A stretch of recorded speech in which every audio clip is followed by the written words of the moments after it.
Kusang nagbalik loob sa pamahalaan ng isang miyembro ng underground mass organization sa Barangay Panabog, Paranas, Samar. Ang detalye ng balita mula kay Patsyuhuman Maria Elena Singiana.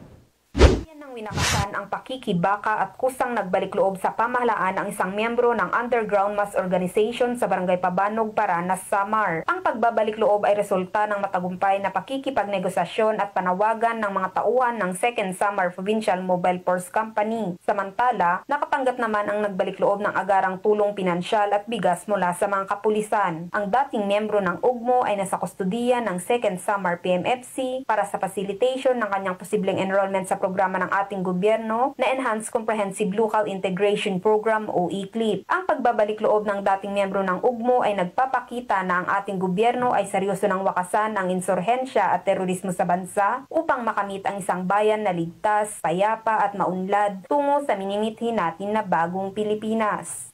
Mula dito sa Eastern Visayas, ako ang inyong PNN correspondent, Patsyuhuman Singian, alagad ng batas, tagataguyod ng Balitang Pulis.